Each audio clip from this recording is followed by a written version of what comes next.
Assalamualaikum warahmatullahi wabarakatuh. Waalaikumsalam warahmatullahi wabarakatuh. Alhamdulillahirabbil alamin wassalatu wassalamu ala asrofil anbiya'i wal mursalin wa ala alihi washabihi ajma'in. Amma ba'd. Yang terhormat Kepala SMA Ihsaniyah Tegal, yang saya hormati Bapak Ibu Guru SMA Ihsaniyah Tegal sebagai peserta seminar PTK hari ini, yang saya hormati pula penyaji Bapak Suranto SPD selaku Guru Biologi SMA Ihsaniyah Tegal, serta segenap tamu undangan yang berbahagia.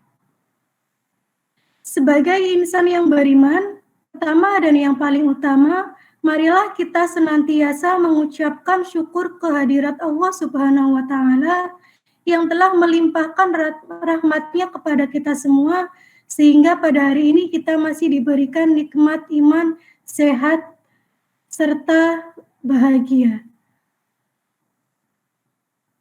Bapak Ibu, di sini saya sebagai pembawa acara akan menyampaikan beberapa susunan acara hari ini. Sebelum masuk ke acara inti, salawat dan salam semoga senantiasa tercurahkan pada junjungan kita Nabi Agung Muhammad SAW, yang beliaulah kita nantikan syafaatnya di yaumul qiyamah nanti. Saya Yuliani selaku pembawa acara sekaligus moderator akan menyampaikan susunan seminar hari ini. Acara yang pertama yaitu pembukaan, yang kedua sambutan Kepala Sekolah SMA Ihsaniyah Tegal, acara yang ketiga pemaparan singkat laporan hasil penelitian oleh penyaji, yang keempat tanggapan atau pernyataan serta kritik masukan dari peserta seminar dan ditanggapi oleh penyaji itu sendiri, dan acara yang terakhir yaitu penutup. Sebelum acara kita lanjutkan, kami mengingatkan kepada Bapak Ibu yang hadir dalam seminar ini untuk mengisi daftar hadir online di link yang sudah disediakan di kolom chat. Bapak Ibu yang kami hormati, untuk mengefektifkan waktu, marilah kita buka acara seminar laporan hasil penelitian tindakan kelas atau PTK hari ini dengan membaca basmalah secara bersama-sama. Bismillahirrahmanirrahim. Semoga acara hari ini dapat berjalan dengan lancar dan mendapatkan ridho dari Allah Subhanahu wa Ta'ala. Amin ya rabbal alamin. Acara yang kedua yaitu sambutan dari Kepala SMA Ihsaniyah Tegal, dan tempat kami silahkan. Assalamualaikum warahmatullahi wabarakatuh. Alhamdulillahirabbil alamin. Wassalatu wassalamu ala asrofil anbiya'i wal mursalin sayyidina wa habibina wa syafi'ina wa maulana Muhammad wa ala alihi wa sahbihi ajmain, amma ba'du. Yang terhormat Kepala SMA Ihsaniyah Tegal Bapak Ahmad Ulinuha SPDI, yang kami hormati Bapak Ibu Guru SMA Ihsaniyah Tegal sebagai peserta seminar PTK. Yang kami hormati penyaji, dalam hal ini Bapak Suranto SPD, Guru Biologi SMA Ihsaniyah Tegal. Yang kami hormati pula segenap tamu undangan yang berbahagia. Sebagai insan yang beriman, pertama dan yang utama, marilah kita senantiasa mengucap syukur kehadirat Allah Subhanahu wa Ta'ala yang telah melimpah rahmat-Nya kepada kita semua. Sehingga pada hari ini kita masih diberikan nikmat iman, Islam, kesehatan, dan kesempatan untuk dapat mengikuti acara seminar laporan hasil penelitian tindakan kelas yang hari ini kita laksanakan secara daring. dengan penyaji tunggal Bapak Suranto SPD. Shalawat dan salam semoga senantiasa tercurahkan pada junjungan dan suri tauladan kita Rasulullah Muhammad Sallallahu Alaihi Wasallam yang selalu kita nantikan syafaatnya di yaumil kiamah nanti. Amin. Bapak Ibu sekalian, sebelumnya kami menyampaikan pesan dan permohonan maaf dari Bapak Kepala Sekolah yang hari ini berhalangan hadir mengikuti acara seminar ini. Beliau mengucapkan selamat dan terima kasih pada Bapak Suranto selaku penyaji dalam seminar PTK yang telah menginspirasi teman-teman guru yang lain di tengah-tengah kesibukan sebagai wakil kepala bidang kurikulum. Tetapi beliau tetap bisa menyempatkan waktu untuk mengembangkan profesionalisme sebagai guru, yaitu menyusun penelitian tindakan kelas. Mudah-mudahan setelah ini akan diikuti oleh guru-guru yang lain, terutama guru-guru muda masih punya banyak waktu untuk bisa memaksimalkan potensi diri, meningkatkan kompetensi profesional dan pengembangan diri. Salah satunya adalah menyusun penelitian ilmiah atau PTK. Sekolah yang para gurunya memiliki kemampuan untuk melakukan perubahan atau perbaikan kinerjanya secara profesional, maka sekolah tersebut akan berkembang pesat. Ada hubungan yang erat antara berkembangnya suatu sekolah dengan berkembangnya kemampuan guru.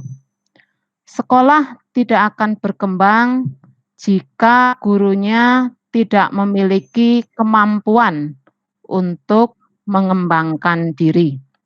Kaitannya dengan PTK, jika sekolah yang para gurunya memiliki keterampilan dalam melaksanakan PTK, tentu saja sekolah tersebut akan memperoleh manfaat yang besar karena peningkatan kualitas pembelajaran mencerminkan kualitas pendidikan di sekolah tersebut.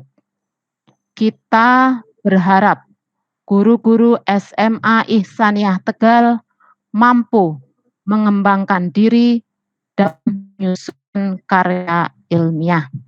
Apalagi saat ini kita dituntut untuk tetap memberikan pelayanan terbaik kepada anak didik kita. Walaupun dengan kondisi pandemi saat dengan segala keterbatasan yang ada. Terakhir, kami berpesan pada Bapak Ibu guru semuanya, jadilah guru yang menginspirasi. Demikian sambutan singkat ini. Mohon maaf atas segala kekurangan.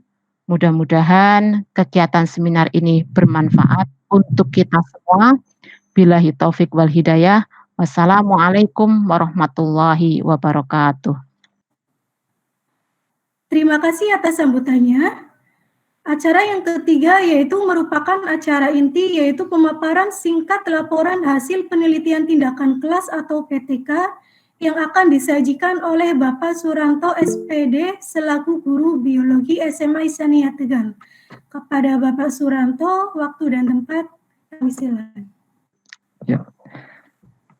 Terima kasih kepada Bu Yuli atas kesempatannya. Bapak Ibu semuanya, bismillahirrahmanirrahim.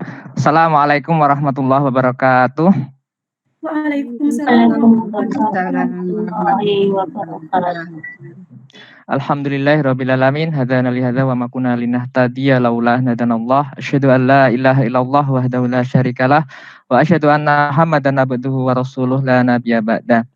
Yang terhormat Kepala SMA Ihsaniyah Bapak Ahmad Ulinuha SPDI, yang kami hormati Bapak Ibu guru, peserta seminar laporan hasil penelitian tindakan kelas SMA Ihsaniyah Tegal tahun 2020, Bapak Ibu tamu undangan yang berbahagia, marilah kita senantiasa mengucap syukur alhamdulillah kehadirat Allah Subhanahu wa taala pada kesempatan pagi hari ini.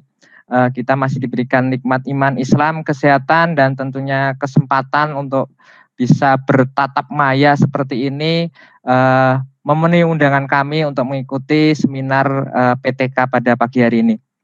Tak lupa salawat dan salam semoga senantiasa terlimpahkan pada junjungan kita Nabi besar, Nabi agung, Nabi Muhammad SAW, Nabi yang selalu kita nantikan syafaatnya di yaumul kiamah nanti. Pak Kepala Sekolah, Bapak Ibu Guru, dan segenap tamu undangan, perkenankan saya dalam hal ini sebagai penyaji dalam laporan seminar, laporan penelitian tindakan kelas untuk memaparkan hasil penelitian saya selama kurang lebih 3 kemarin bulan November. Adapun nanti beberapa hal yang perlu kami paparkan, saya akan coba sharing screen untuk slide presentasinya.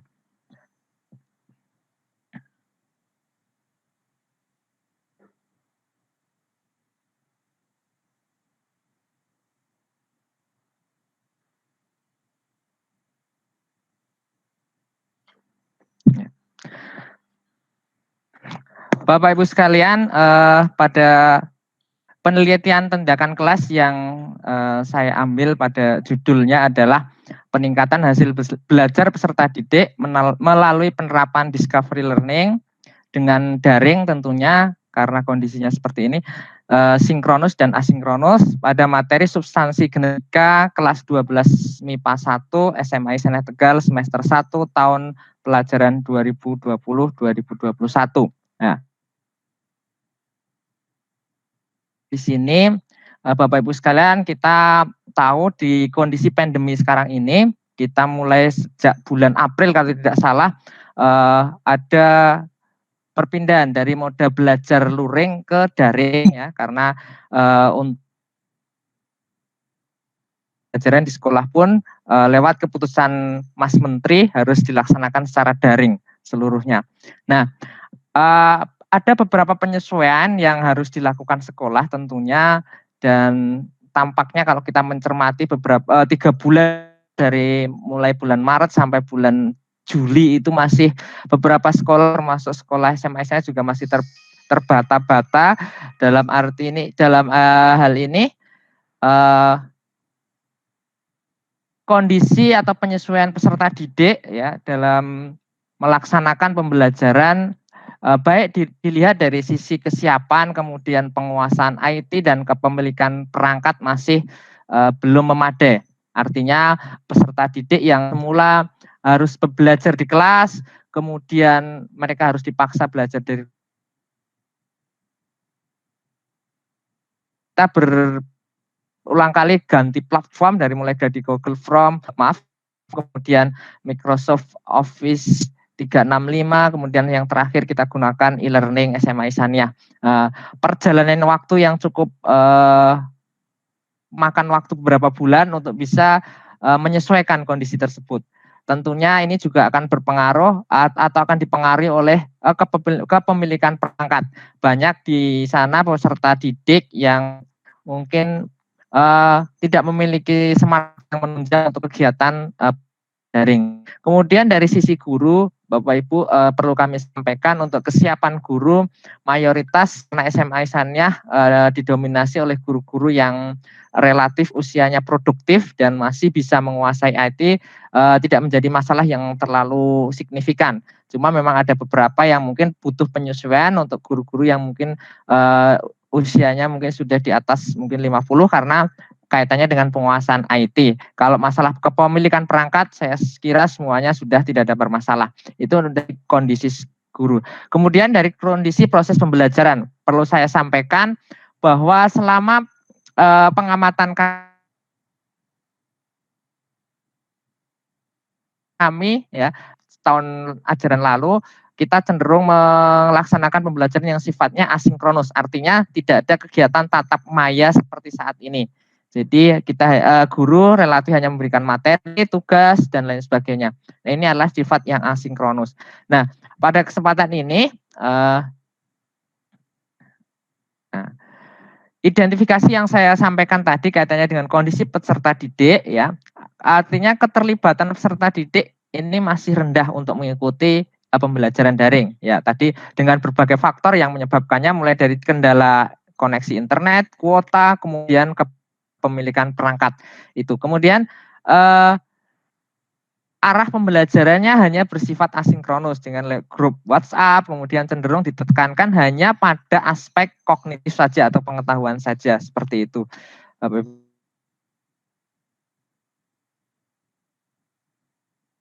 Kemudian hal yang perlu kita perhatikan, karena ketika anak-anak ini belajar di rumah, mereka akan kurang begitu semangat karena kadang orang tua sibuk dengan pekerjaannya masing-masing, kemudian ada yang merasa direpotkan justru malah ketika anak itu belajar di rumah, seperti itu. Jadi inilah testimoni dari beberapa orang tua yang kadang menghendaki pembelajaran itu tetap dilaksanakan dengan daring. Nah, identifikasi masalah yang utama adalah kaitannya dengan hasil belajar. Dari muara dari permasalahan itu adalah saya melihat di sini KD untuk 3.2, kebetulan materi metabolisme yang saya ajarkan di semester 1 tahun pelajaran ini, di sekitar bulan Agustus, awal Agustus itu jeblok, artinya hasil belajarnya cenderung turun drastis ya, dengan ketuntasan belajar hanya diraih oleh 55% siswa, dengan rata-rata yang nilai kognitif hanya mencapai 68,4 Bapak Ibu. Nah, ini kondisi guru sudah saya sampaikan tadi, kemudian kondisi pembelajaran yang cenderung searah, ceramah, kalaupun dengan ada yang melakukan secara sinkronus, itu pun ya sifatnya hanya mendengarkan orang bicara lewat seperti ini. Nah, pada identifikasi masalah tersebut, saya coba untuk menerapkan model discovery learning ya, dengan tentunya kombinasi menyeimbangkan antara sinkronus ya, sinkronus berarti tatap maya seperti ini, kita bisa menyapa anak-anak secara langsung, kemudian kombinasinya dengan asinkronus, yaitu dengan penugasan yang itu tidak tatap maya, artinya bisa dilaksanakan lewat LMS ataupun platform yang lain seperti Google Form ataupun Office 365.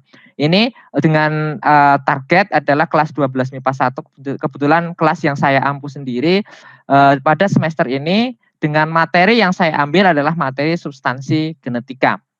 Adapun tujuan penelitian ini adalah nanti akan muaranya adalah peningkatan hasil belajar 3 aspek, yaitu kognitif, keterampilan, dan sikap pada materi substansi genetika. Kemudian manfaat yang kami harapkan dengan adanya penelitian ini, yang pertama adalah melatih peserta didik agar melalui pembelajaran daring ini bisa lebih aktif kembali, kemudian melakukan percobaan praktik sederhana ya, dengan artinya walaupun harus pembelajaran daring, tapi dalam konsep pembelajaran yang saya susun tetap ada kegiatan praktikum yang semula harus dilaksanakan di sekolah, kemudian dilaksanakan di rumah. Namun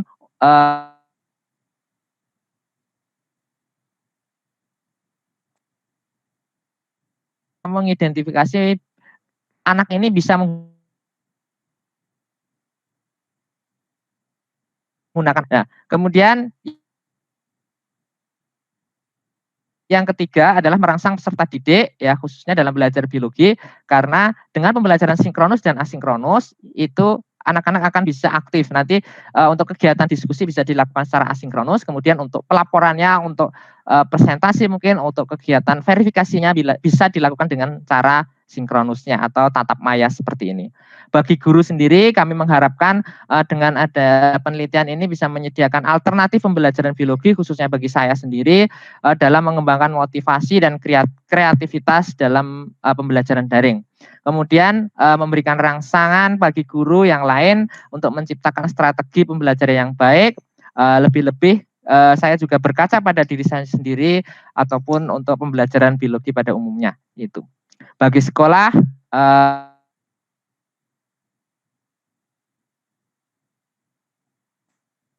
memperbaiki kondisi pembelajaran biologi khususnya di kelas 12 MIPA 1 SMA Ihsaniyah Tegal tahun ini, tahun pelajaran 2020-2021. Kemudian yang ketiga adalah meningkatkan mutu proses pembelajaran di sekolah. Kajian pustaka yang saya ambil mungkin saya paparkan secara singkat. Tentu saja adalah kaitannya dengan penelitian tindakan kelas itu sendiri yang meliputi 4 tahapan, yaitu perencanaan, kemudian ada pelaksanaan, pengamatan, dan refleksi. Dalam satu siklus itu ada 4 tahapan itu, kemudian nanti hasil refleksi digunakan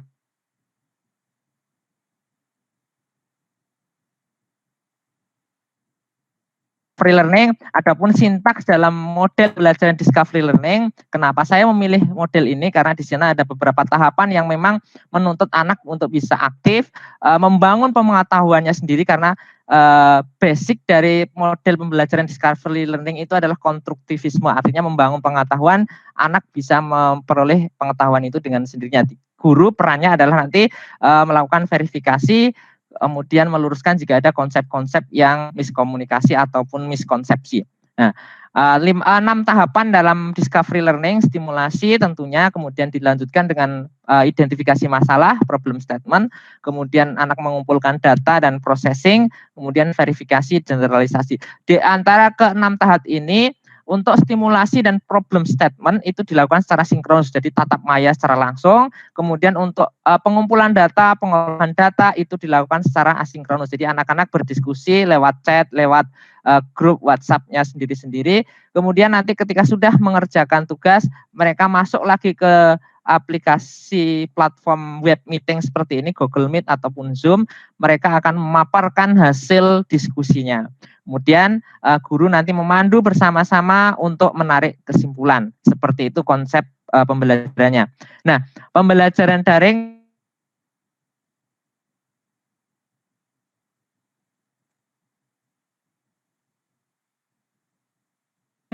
berarti tidak terbatas waktu. Jadi di luar kegiatan tatap maya.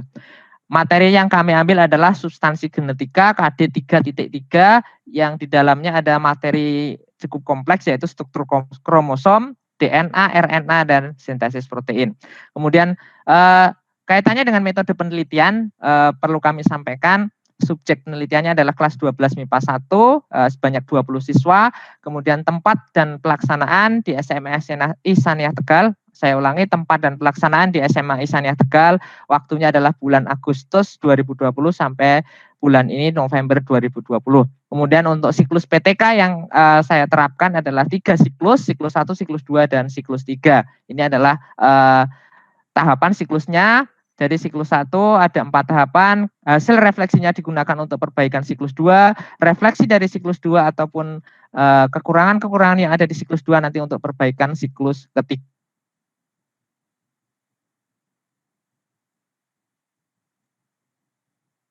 Tentunya adalah 3 ranah itu, ranah kognitif, keterampilan, dan sikap. Jadi kalau ranah kognitif nanti saya ukur dengan post-test, ranah keterampilan dengan lembar observasi, mengamati keterampilan siswa saat presentasi, verifikasi tadi, kemudian ada pengerjaan LKPD, lembar kegiatan peserta didik, kemudian penilaian unjuk kerja karena anak-anak dituntut untuk melakukan percobaan mandiri di rumah secara sederhana, kemudian nanti mereka menunjukkan produknya, mereka membuat rekaman video dari percobaan yang dilakukan di rumah, kemudian mengunggahnya ke LMS. Jadi penilaiannya salah satunya dari situ.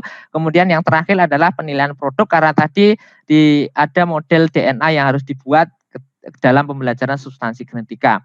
Untuk ranah sikap, ada lembar observasi penilaian sikap. Di antaranya ada, kalau tidak ada aspek yang saya amati, pertama dari sikap spiritual ketika anak-anak melaksanakan kegiatan doa bersama mengawali pembelajaran, kemudian ada sikap sosialnya adalah kedisiplinan itu artinya ketika saya menjadwalkan hari ini web meeting, maka anak-anak harus hadir tepat waktu sesuai jam yang disepakati, misalnya jam 8 hadir semua, maka itu adalah penilaian kedisiplinan. Kemudian penilaian kerjasama itu kami lihat dari aktivitas diskusi bersama teman-temannya, itu adalah kolaborasi atau kerjasama. Yang sikap sosial yang ketiga adalah kejujuran dalam hal mengerjakan soal post-test dan penilaian LKPD atau pengerjaan LKPD. Dan untuk yang observer, karena saya mengajar kemudian ada rekaman video yang saya tampilkan, maka observer bisa menilai mana kekurangan saya dalam mengajar melalui lembar observasi keterlaksanaan pembelajaran. Nah, adapun kalau penelitian ini saya katakan berhasil jika yang pertama adalah peserta didik mendapat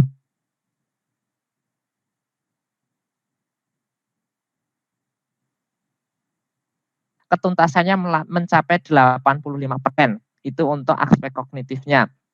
Untuk aspek keterampilan juga sama, dan untuk aspek sikapnya adalah 85 peserta didik juga bisa mencapai kriteria dengan nilai baik seperti itu.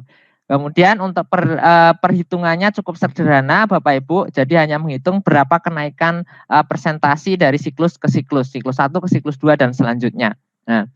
Nah, ini saya masuk ke hasil data dan pembahasan Bapak Ibu semuanya. Jadi hasil kondisi prasiklus yang saya ambil adalah KD 3.2 metabolisme, di mana Bapak Ibu juga bisa cermati di situ di slide aspek pengetahuannya rata-rata masih 6,8, kemudian ketuntasan klasikalnya 55%, aspek 3 dengan ketuntasan klasikal 60%, dan aspek sikap ketuntasan klasikalnya 85%. Capaian harus minimal baik kalau kita berbicara nilai sikap. Jadi dari sini kita bisa simpulkan bahwa untuk KD 3.2 masih di bawah KKM yang ditentukan oleh sekolah.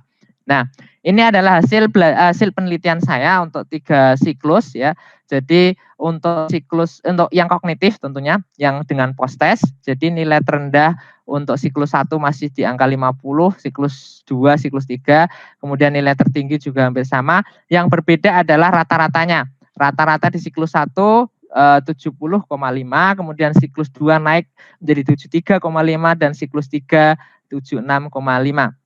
Nah, kemudian jumlah peserta didik yang tuntas untuk yang prasiklus itu adalah 11, kemudian siklus 1 14, kemudian siklus 2 15, dan terakhir di siklus 3 17 anak dari 20 anak itu.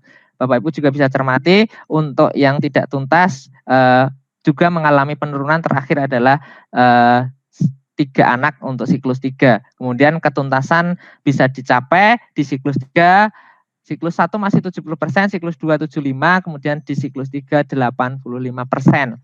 Hasil keterampilan juga hampir sama Bapak Ibu. Jadi siklus 1 masih 75%, ketuntasannya siklus 2 75, maaf, saya ulangi, siklus 1 70%, siklus 2 75%, dan siklus 3 90%.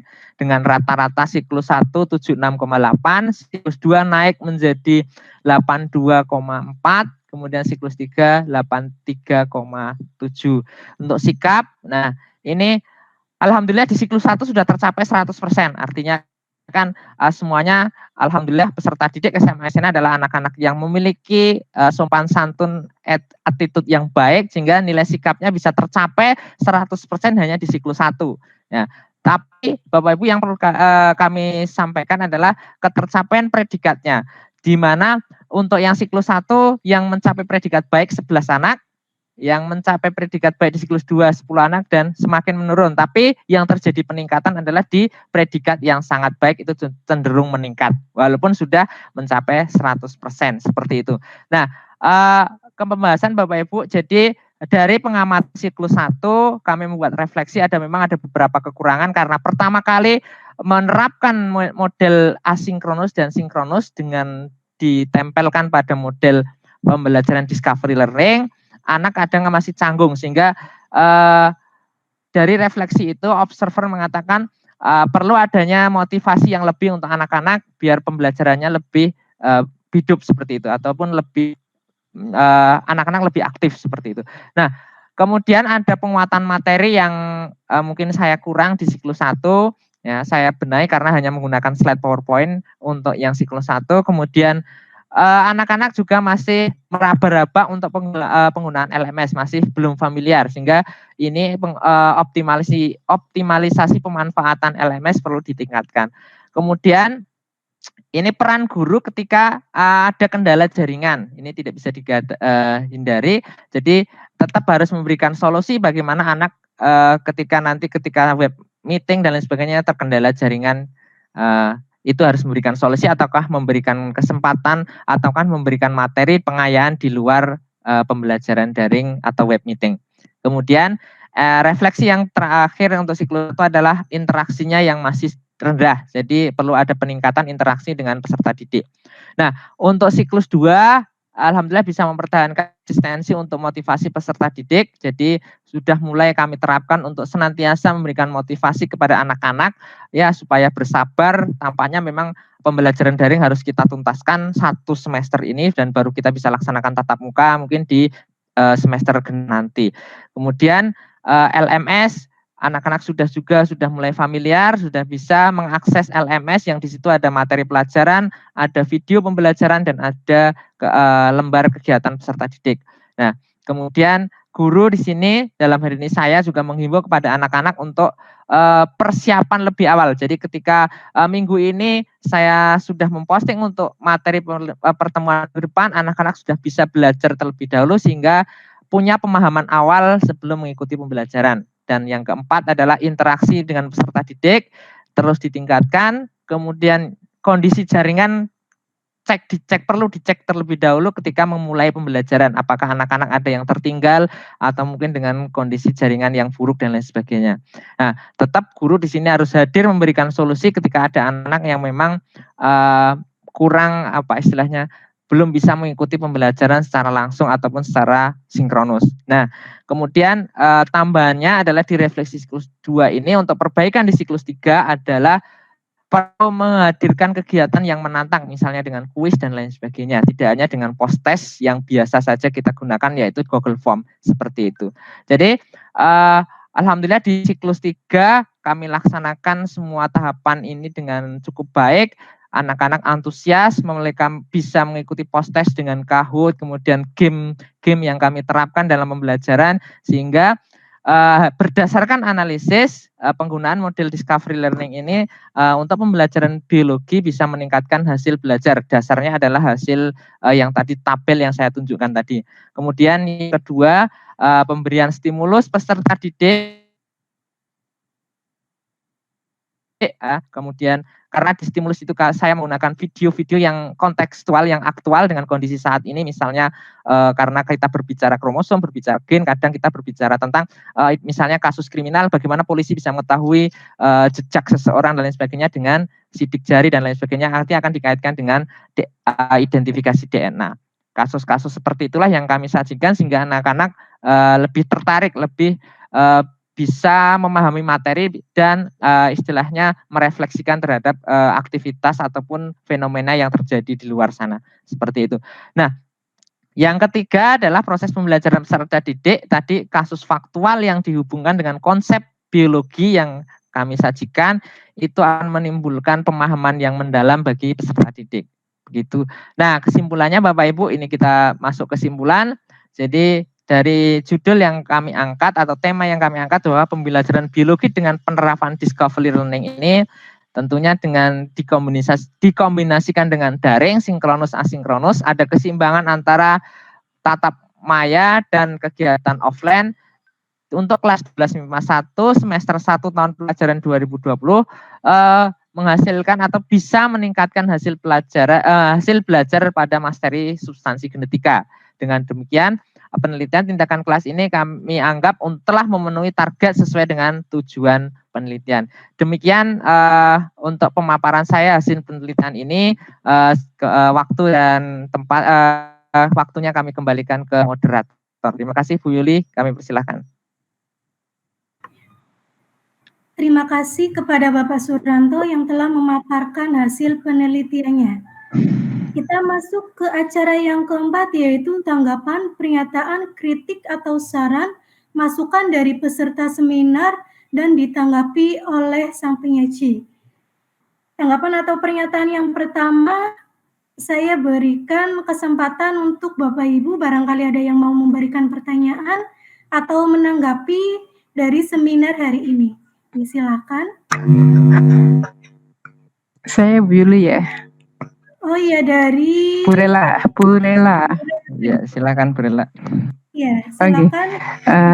Terima kasih atas waktunya. Dan saya Pak Ranto, saya suka sekali dengan ini kegiatan seperti ini, dan tatap maya ini memang manfaatnya saya sudah merasakan ini memang bagus sekali dan direspon positif sama siswa. Hanya tadi Pak Ranto menyampaikan bahwa mungkin ada kendala jaringan. Untuk siswa kan mungkin tidak semua siswa bisa mengakses ataupun bisa ngikut dalam ini tatap maya. Nah, kalau ada siswa yang mengalami kendala jaringan itu, yang mungkin Pak Ranto sikapi itu harus bagaimana? Barangkali saya juga bisa menerapkan untuk saya sendiri, untuk pembelajaran saya sendiri. Gitu aja, matur nuwun. Iya. Saya coba Silakan menjawab. barangkali Bu Iya. Ranto. Ya, saya mencoba menjawab Bu Rela. Jadi seperti ini Bu. Oke. Memang banyak sekali anak-anak yang terputus di tengah, misalnya kita sedang pembelajaran seperti ini ya. Artinya ketika nanti tiba-tiba keluar out dari jaringan, mungkin karena memang bisa banyak faktor. Artinya bisa karena kuotanya habis ataupun memang kondisi daerahnya yang mungkin sinyalnya agak susah. Nah, alternatif yang saya sajikan, jadi saya memang ada alternatif ketika saya menyajikan materi dalam bentuk misalnya PowerPoint di situ ya.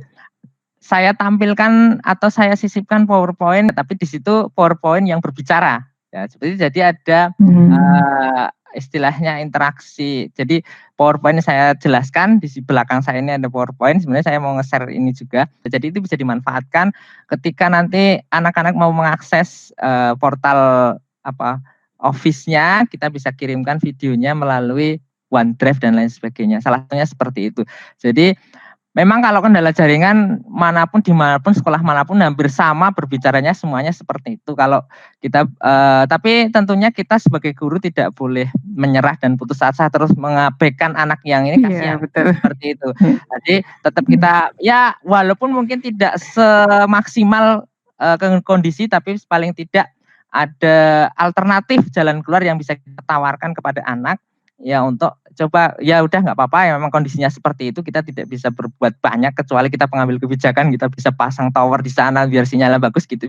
Tapi yang masing tidak, oh ya ini silakan nanti disimak lagi, bisa di YouTube channel ketika kuotanya sudah ada, atau mungkin kalau pas subuh itu masih ada kuota malam mungkin bisa diputar kembali ya, seperti itu. Alternatif itulah yang mungkin saya sajikan pada anak-anak biar mereka lebih memahami.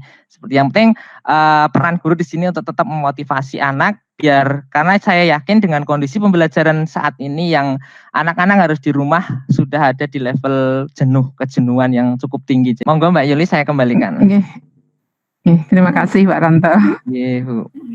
Diterima ya Bu Rela ya jawabannya. Iya, bisa, terima kasih. Iya. Untuk selanjutnya kita tinggal beberapa pertanyaan lagi. Kita beri waktu sekitar 2 pertanyaan lagi. Silakan barangkali dari Bapak Ibu mau menanggapi atau memberikan pertanyaan kepada sang penyaji. Oh ya, Bu Febri, silakan Bu Febri. Jadi gini Pak. Oh ya. Tadi kan sudah jelas ya Pak? Ya, bisa didengar. Tadi kan Bapak sudah menjelaskan siklus sama sampai siklus terakhir. Ya. Barangkali bisa dijelaskan aktivitas pembelajaran yang menjadi pembeda dari masing-masing siklus itu mungkin apa saja gitu Pak? Oh ya, siap. Izin menjawab Bu Yuli? Ya, moderator. Silakan. Ya, saya mencoba menjawab pertanyaan dari Bu Lydia kaitannya dengan pelaksanaan penelitian dari siklus 1, siklus 2, dan siklus 3. Memang ada perbedaan, sama-sama menerapkan model discovery learning ya, tapi dari masukan refleksi dari setiap siklus selalu ada perbaikan. Nah, yang pertama gambaran untuk siklus pertama saya sampaikan bahwa di siklus pertama ini anak-anak belajar tentang struktur DNA dan struktur kromosom. Jadi ada struktur DNA dan kromosom. Saya menampilkan kasus studi kasus tentang kasus kriminal di mana polisi bisa mengidentifikasi korban maupun mengidentifikasi pelaku hanya dengan sidik jari ataupun jejak yang ditinggalkan seperti itu. Nah, ahnya adalah membangun pengetahuan kok bisa seperti ini sih, seperti itu. Jadi yang rangsangan, yang stimulus yang di awal saya sampaikan seperti itu di siklus pertama. Nah, kemudian masih di siklus pertama untuk kegiatan inti pembelajarannya, saya tampilkan lagi video tentang materi pembelajaran. Ya, materi pembelajaran tentang struktur DNA dan struktur kromosom. Nah, ternyata dari video yang saya tampilkan, kemudian saya tampilkan juga dengan slide PowerPoint maupun bahan ajar, anak-anak masih belum paham tentang konsep struktur DNA dan struktur kromosom. Nah, beranjak dari sini, pada siklus pertama ini anak-anak saya minta untuk membuat model DNA di rumah ya secara sederhana, memanfaatkan sedotan, kemudian kertas form atau apa, kemudian coba aplikasikan pemahaman kalian ya. Kemudian kan DNA itu sesuatu yang kecil tidak terlihat kasat mata, harus digunakan, harus kita mengamatinya harus dengan mikroskop. Kalau kita tidak mengkonkretkan pemahaman itu, anak akan bingung, hanya berbicara kromosom saja, hanya berbicara DNA itu apa sih, kayak apa. Nah, saya berpikiran oh ya ini konsep ini harus dikonkretkan menjadi sesuatu yang mungkin lebih besar ya. Oh ya kalau DNA itu berarti strukturnya harus seperti ini, ikatannya seperti ini dan lain sebagainya. Itu yang pertama. Nah, dari itu siklus pertama, kemudian nanti anak-anak memberikan kesimpulan. Jadi produknya adalah inilah yang saya nilai. Ketika mereka membuat model DNA, berarti situ saya bisa menilai produknya. Bener nggak sih sesuai dengan materi ajar yang konsep materi yang kita pelajari hari ini? Jangan-jangan nanti ketika nggak buat model DNA, pasangan basa nitrogennya nggak sesuai dan lain sebagainya. Karena anak harus memang membuat model DNA itu harus baca materi dulu. Kalau mereka nggak akan bisa membuat model DNA ini tanpa membaca materi. Kemudian yang selanjutnya ke siklus kedua, maksudnya siklus kedua materinya sudah mengarah pada kariotip kromosom dan replikasi DNA. Kalau tadi berbicara tentang strukturnya, siklus kedua itu berbicara tentang kariotipnya. Apa sih bedanya kromosom perempuan dan laki-laki itu bedanya apa? Kalau laki-laki itu punya dua tipe sperma, jadi sperma X dan sperma Y. Apa yang dimaksud dengan sperma X? Ada sperma Y. Kemudian perempuan itu hanya punya ovum dengan kromosom X. Siapa penentu jenis kelamin ketika seorang suami istri ini memiliki keturunan, penentu jenis kelaminnya dari sisi mana? Jelas nanti anak akan paham di situ. Oh ya, dari sini saya tunjukkan tentang kasus non-invasif prenatal test. Ini yang aktual saat ini. Jadi video yang saya tampilkan itu berkaitan dengan bagaimana mendeteksi kondisi genetik janin yang masih ada dalam kandungan dengan non-invasif prenatal test, yaitu diambil sampel darah ibunya. Itu itu teknologi terbaru saat ini. Jadi tidak membahayakan. Kalau dulu untuk mengidentifikasi kondisi genetik janin itu diambil air ketubannya. Air ketuban diambil masih usia kehamilan muda, itu sangat membahayakan nyawa ibunya. Tapi yang sekarang diambil adalah darah ibunya, kan cuma sampel saja, sama ketika kita rapid test itu diambil sampel darahnya. Kemudian nanti dari situ bisa dianalisis, oh ya kondisi genetik ini si janin itu mungkin gambarannya seperti ini. Itu sudah bisa diprediksi, itu teknologi terbaru. Kalau nanti ada kelainan di jalan itu akan bisa dideteksi. Apakah harus dilakukan tindakan yang harus dilakukan, tindakan medis yang harus dilakukan ketika nanti memang janin ini berpotensi misalnya terjadi kecacatan dan lain sebagainya. Itu video yang saya tampilkan sebagai stimulus di siklus 2. Mengarahkan tadi ke bagaimana anak memahami, oh ya ternyata ketika kita belajar kromosom, seorang manusia itu separuh kromosomnya adalah dari ibu, separuh dari ayah. Seperti kariotipnya seperti apa, ada kegiatan presentasi sama, anak harus membuat slide PowerPoint dari pemahaman ini, mengerjakan LPK APD, kemudian sama. Ketika tahap verifikasi mereka harus presentasi ketika saya memaparkan PowerPoint saat ini. Itu di siklus kedua. Namun tentunya masih ada kekurangan. Tadi kalau siklus 1 saya penguatan materinya kurang video. Di siklus 2 ini kelemahannya adalah interaksi anak yang karena mungkin saya mengambil stimulus yang agak tinggi, dalam artian anak harus memahami betul oh ya apa sih non invasive prenatal test, kadang juga pemikirannya belum sampai ke sana. Jadi nah ini saya gunakan untuk saya menggunakan aplikasi Android. Jadi mereka bisa memanfaatkan HP-nya masing-masing untuk pembelajaran ini. Jadi nanti ada petunjuk penggunaan aplikasi sintesis protein, bagaimana anak istilahnya menguraikan, oh kalau DNA itu ekspresi gen pada seseorang, ya misalnya saya contohkan kalau orang awam mengenai, oh rambut saya keriting, ini berarti di dalam tubuh saya ada gen yang menyandi rambut keriting. Untuk bisa memunculkan rambut keriting itu berarti ada proses yang namanya sintesis protein. Protein itu dibentuk, kemudian nanti baru menghasilkan sifat fenotip yang tampak kita bisa amati membentuk rambut keriting dan termasuk kulit dan lain sebagainya, tinggi badan dan lain sebagainya. Itu adalah ekspresi gen.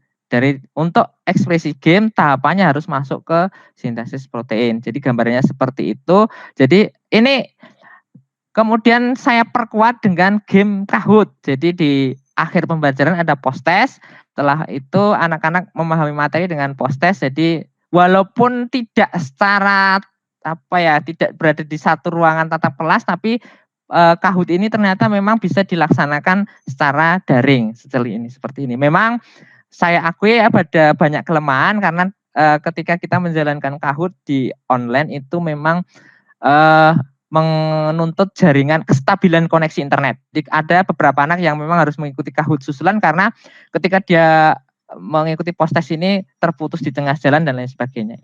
Itu gambarannya Bu Febri, barangkali bisa saya jelaskan seperti itu. Ya, terima kasih Pak. Ya, terima kasih juga Bu Febri. Ya, terima kasih atas tanggapannya. Untuk selanjutnya kita kasih kesempatan sekali lagi atau kita tutup aja Pak? Penyelaras, silahkan penyelaras. Iya, silakan untuk penyelaras dari Bu Sundari mungkin barangkali mau menanggapi atau memberikan pertanyaan. Iya. Terima kasih Bu Juli atas kesempatannya. Assalamualaikum warahmatullahi wabarakatuh Pak Suranto. Waalaikumsalam warahmatullahi wabarakatuh Bu Sundari. Iya. Ini saya mau bertanya. Tadi kalau saya mengikuti pemaparan dari PTK-nya Pak Suranto itu kan terdiri dari 3 siklus. Padahal kalau saya baca PTK itu ada beberapa PTK yang hanya 2 siklus. Mungkin Pak Suranto bisa menjelaskan kenapa penelitiannya Pak Suranto nyampe 3 siklus. Itu yang pertama.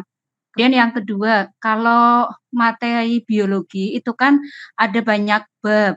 Nah, kenapa kok pada penelitian kali ini Pak Anto mengambil bab substansi genetika? Mohon penjelasannya.